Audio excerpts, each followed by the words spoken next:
Can I just tell you, often leadership training doesn't look anything like what you would expect leadership training to look like. What I mean by that is, well, let me give you the example of training my dog. Yeah, because they're very, very similar. That's what I'm going to talk about today. Why leadership training is more like training a dog than like it is training leaders.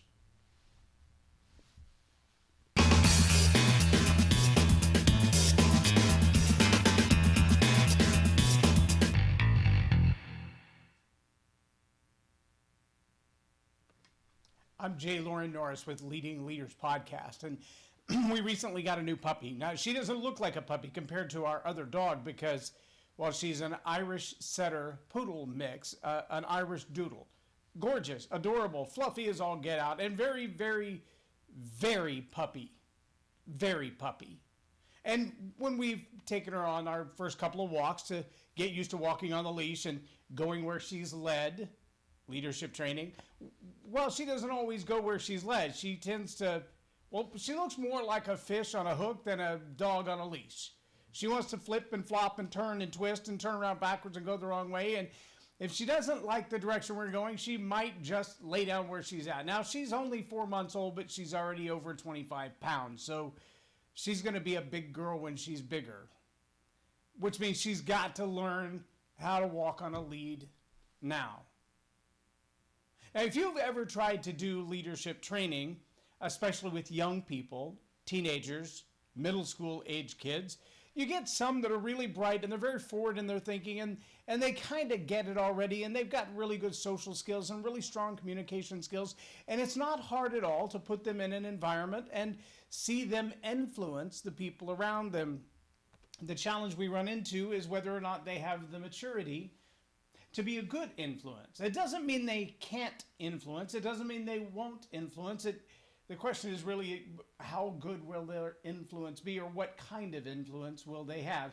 Because we all know that the funny kid in the class, the sophomoric behavior still is sophomoric behavior. The kid who can pass gas the loudest, the one with the loudest fart, he's going to be the most popular, especially in the guy's locker room. In the classroom, maybe a little different. At least he'll get a laugh though, right? Well, see, that sadly is leadership. The one everybody's paying attention to, that's leadership. That one who has influence, that changes the behavior of other people, that gets everyone to laugh along or compete with their flatulence. That's leadership. And in today's society, the sad reality is we have people who have 500,000 or even 500 million followers on various social media formats. And because they have that much influence, whether you like what they stand for or not, whether you like the way they're leading you or not, whether you like the things they say or agree with them, or if they have any facts in them at all, is not relevant. What's relevant is that they are leaders. Sometimes leadership training doesn't look at all like you would expect leadership training to look like, because it really needs to start with the character of the who that's going to be doing the leading. It's really easy to help someone fabricate a speech. Not real easy to make them someone worthy of giving a speech. For that reason, a lot of the work that I do in helping people become better public speakers has more to do with the who that they are. The way I say it regularly is, you can't squeeze a pineapple hard enough to get ketchup out of it. But what I really want to know as your coach is, what's going to come out of you when you're under pressure? What kind of person are you deep inside? From the depths of a man's heart, he speaks. It's not always what's on the top of your mind. How do you know? Well, kick a random stranger on the knee, and whatever comes out of their mouth, that's who they really are. You could go back after that and ask for their resume, ask for their job title. You might find that they're prophets, priests, and kings. You might find that they're homemakers or soccer moms or politicians or business owners. But none of that will matter when you kick them in the knee randomly. What will come out of their mouth is what's really in them. You see, verbally, you've got to be able to do that to somebody and put them under pressure in order to train them in leadership.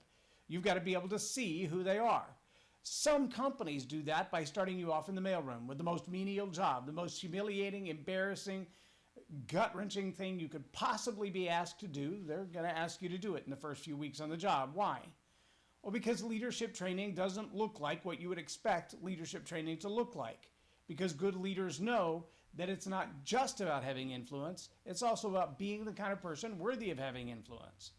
Leaders who are training leaders know that you can't just give them power and authority right away and expect a new leader to take over and be a good quality leader. Sure, they may gain influence, they may be smooth talkers, they may have great wit and intellect, and they can convey their ideas, but are their ideas solid, sound, helpful, and in the long term beneficial? Or are they just things that make them look and feel good?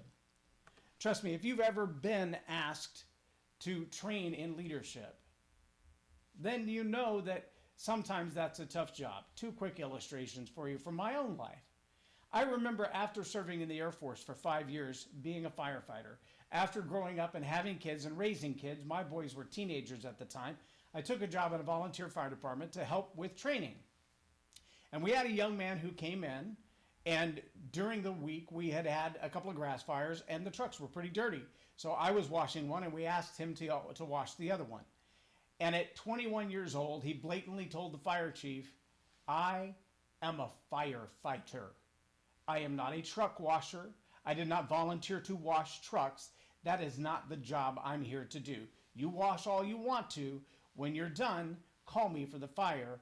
I'll be in the lounge." Wait, what? Did you really just say that to the fire chief?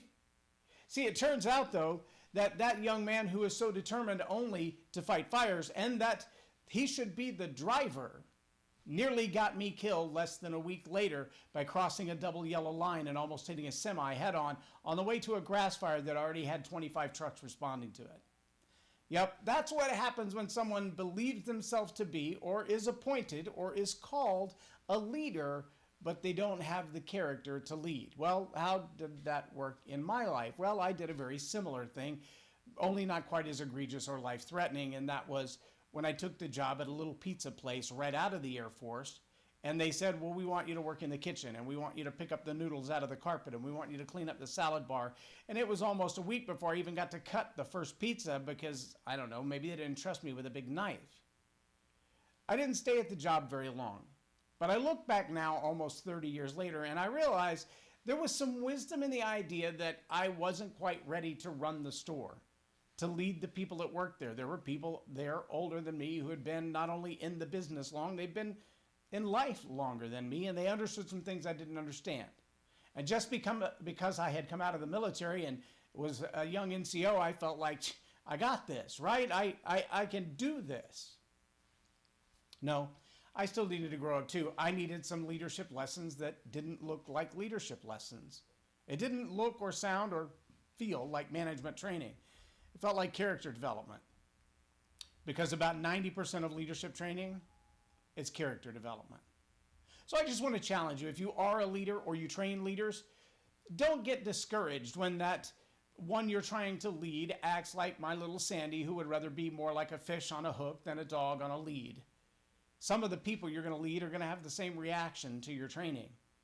They're not all about that. They want to pull and they want to go their own way and they want to do their own thing because that's what's important to them.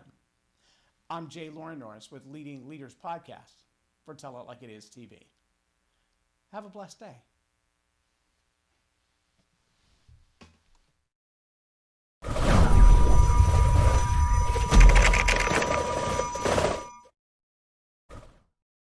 Subscribe now for our extensive video library of leadership lessons promoting faith, family, and freedom.